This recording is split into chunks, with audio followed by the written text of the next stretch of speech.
I can start. Cool. So, thank you everyone for joining. I'm glad to be here. It's my first time in Zurich, actually, so yeah, pretty cool place. Thank you, Swiss Life, for sponsoring this meetup. Thank you for the free beer, especially. I'll be talking about GraphQL over internet, and please feel free to stop me at any point in time and shoot your questions. So, hello, I'm Denis, and I'm a part of this group of brilliant individuals called the Guild. And basically, we do open source, and we do it really well. This is my handle. You can see it, and you can find me pretty much everywhere using that handle. And all in all, I create and solve problems. Yeah. So this is the agenda. I'll start by giving you a short overview of the things we're going to talk about. This will be no talk about GraphQL without an introduction to GraphQL, so bear with me. Then we'll immediately jump talking about GraphQL over HTTP, over WebSockets, over server-side events, and then we'll compare it to WebSockets and server-side events. And finally, I'll be taking your questions. And as I said, please feel free to stop me anytime and shoot your question. So what is GraphQL? In the simplest, most terms, it's just a data language. That's it, nothing else, nothing more. It is basically a system of communication. It defines a grammar, it defines the vocabulary, it helps you describe and request the exact data you want, and it also helps the server respond to that request, fulfill it with the data. Like in real world, those that speak the language can communicate. But please keep in mind, GraphQL itself is not a database, it's not a server, it is simply just a language. So imagine this, imagine ordering a pizza. You basically call and ask for a pizza with special toppings. Then the person on the other end takes the order and tells to the chef the pizza that you want to make. Well, GraphQL is kind of like that phone call. Basically, except instead of ordering pizza, you ask the server for data, and instead of speaking to a person, you are speaking to a server, sending a specially formatted message that's called a GraphQL query. And just like you ask for specific toppings, you ask for specific data from the server. And just like the pizza chef makes the pizza with the exact toppings, so does the server with your data. It responds exactly with the data you have requested. Immediately, we can see that there are some agreements on both sides. You know you're ordering a pizza, and therefore you know that which toppings you can choose from. Also, you know that both you and the waiter speak the exact same language, and subsequently, you know exactly what to expect when receiving your order, when picking it up, a pizza with the exact toppings you have ordered. However, neither of you know or care about how the telephone works. Yet without it, you wouldn't be able to communicate your pizza order. Synonymously, GraphQL itself deliberately does not care about the transport. It doesn't care about how you send the request, how you receive the response, how you format it, what is the delivery path. All of this is basically out of GraphQL's scope. It's quite literally just a data language. Okay, so what now? GraphQL over HTTP to the rescue. HTTP is the most common choice when transporting GraphQL because of its ubiquity. With this in mind, a group of superheroes formed in 2019 to solve exactly this problem. A work group of avid GraphQL lovers, all with the same goal: standardize the process of transporting GraphQL over HTTP. The group mostly works asynchronously, but there are Zoom meetings where progress is shared and important topics are discussed. This is a joint effort, so everybody is welcome and everyone's opinion matters. There is already a specification being standardized, currently in the proposal stage, and the way it's done is like most popular servers are reviewed, conventions are researched, official guidelines are expanded upon, and a union of these insights help form the specification. It currently describes exclusively single response operation. This is the main focus, so no file uploads, no incremental deliveries yet. Okay, cool, so we have a starting spec, but what would a spec be without the reference implementation? So hello, GraphQL HTTP. It is a zero dependency server, client, and also an audit suite. The client is simple to use, but has some great niceties, one of them being silent retries of failed requests, which you don't often see in the client. It exclusively implements the current official GraphQL over HTTP spec. It does so in the clearest and the most explicit manner, so that others implementing their own server can quite literally use GraphQL HTTP as a reference implementation. This library is server agnostic, and as such can run in any JavaScript environment whatsoever. Additionally, it maintains a list of compliant servers and their reports. So please do PR your own implementation. You're more than welcome to do so. So quickly to show you the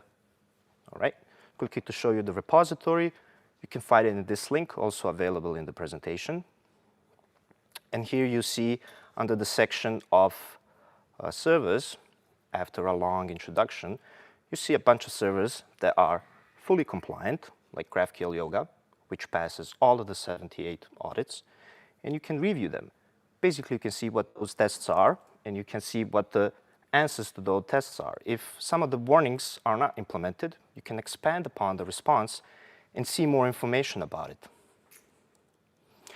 Additionally to that, there are simple example usages on how to start with GraphQL HTTP and a bunch of recipes of most common use case. Moving on, checking for compliance was actually never easier. GraphQLHTTP.com is a website for swiftly auditing servers, even those that are running locally on your machine or your network. It's always up to date with the current spec, and it's very safe. Everything runs in the browser. There is no tracking. There is no data sharing whatsoever. There are no external dependencies either, so you can freely download the website and use it as a portable offline checker. Let's see that. So also on the repository, you can go here and open the website. And this is pretty much it. Locally, we have a Yoga server running, so I will be auditing it. And here, you can see the exact same report as you can see in the repository itself.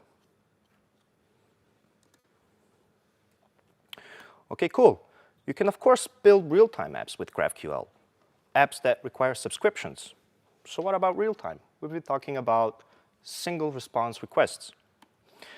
Let's start by talking about GraphQL over WebSockets. Before we continue, I'd like to go over a brief overview of the history. Originally, there was this library called Subscriptions Transport WS. It was built and maintained by Apollo. It had an accompanying protocol or specification as well. But as time passed, they've spent less and less time on it, probably due to increase in demand in other areas. The repo grew in issues, and PRs were never reviewed, actually. It became unmaintained and therefore deprecated. But this library actually kickstarted and pushed the evolution. It was a big inspiration and a great influence for the upcoming refresh. That being the new modern GraphQL WebSocket implementation. So just briefly to go over what WebSocket is, it's a protocol that provides a persistent full duplex communication channel between the client and the server, allowing data to be transmitted in real time. Full duplex is basically a fancy word for bidirectional communication, and that means that at any point in time, both the server and the client can issue requests and send messages to each other. When used in conjunction with GraphQL, it allows clients to subscribe and receive events from the server in real time, making it ideal for operations that require real-time updates and push notifications as well. The GraphQL over WebSocket protocol leverages all pros and all cons of the WebSocket and gives a shine to real-time GraphQL. Do note that it's not backwards compatible with the Subscription Transport WS that I've mentioned before, and beware that the specification is still an RFC and it's open to changes.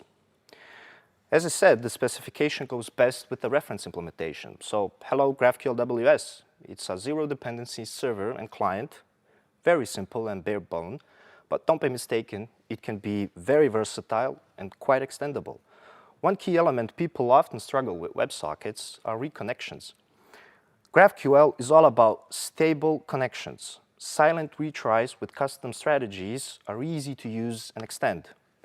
Oh, and it's completely server agnostic. It can run in any JavaScript environment.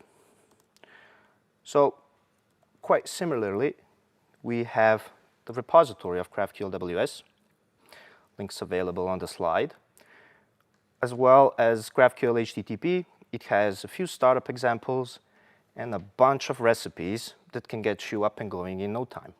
So do check it out. Moving on from WebSockets, another option for real-time is actually SSE, abbreviated from Server-Sent Events.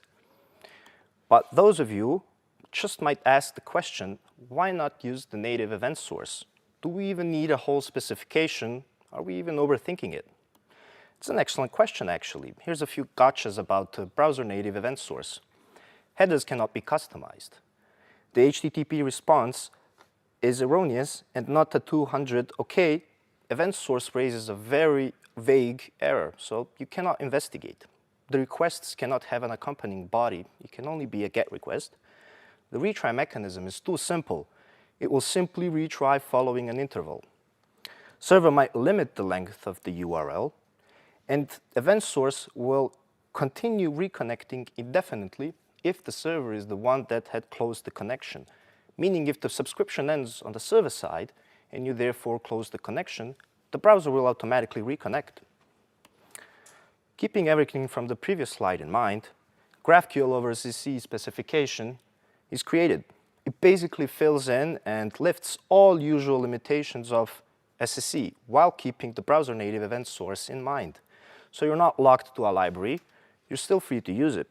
It supports two different working modes, a distinct connection mode and a single connection mode.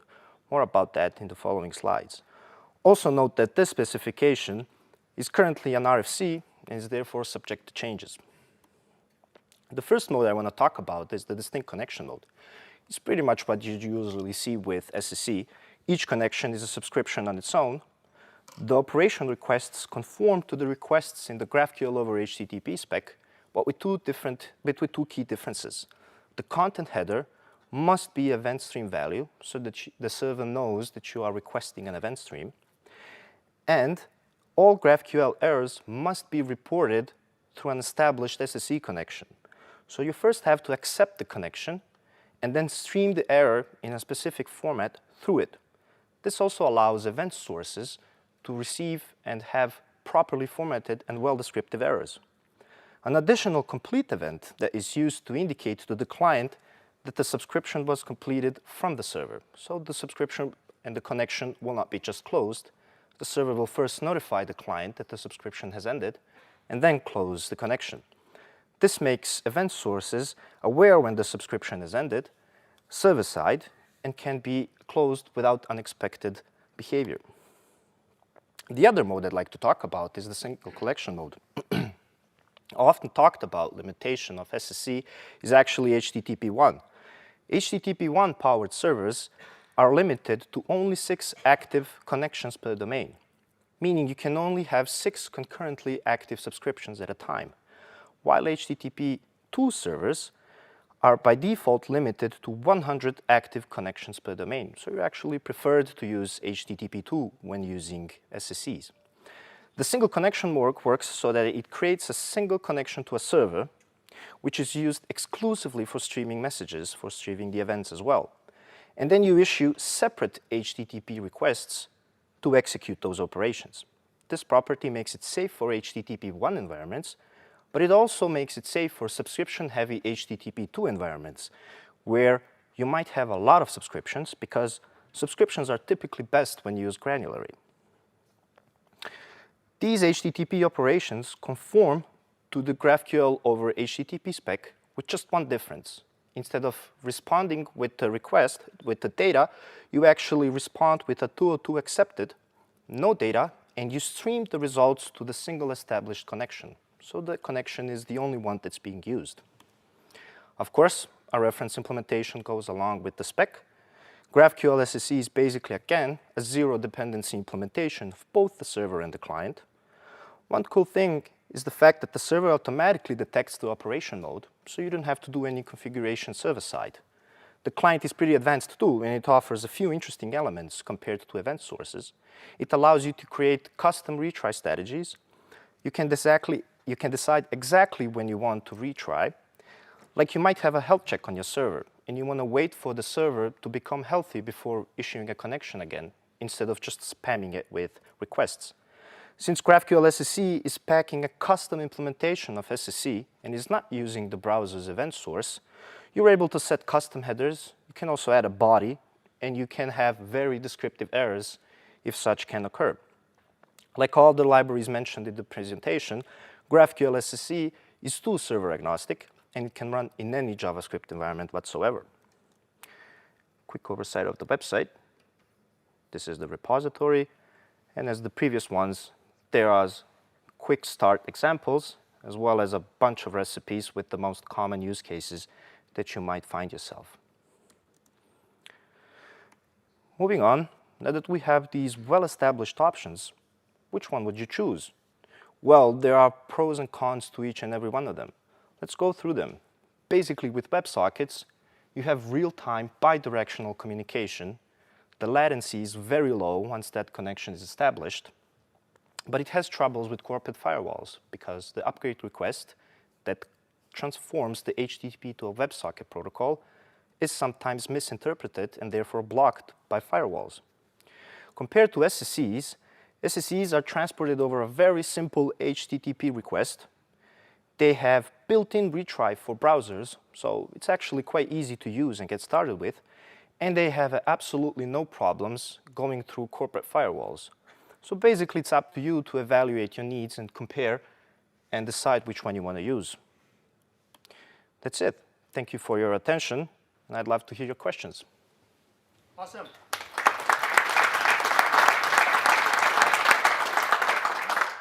Yes, sir.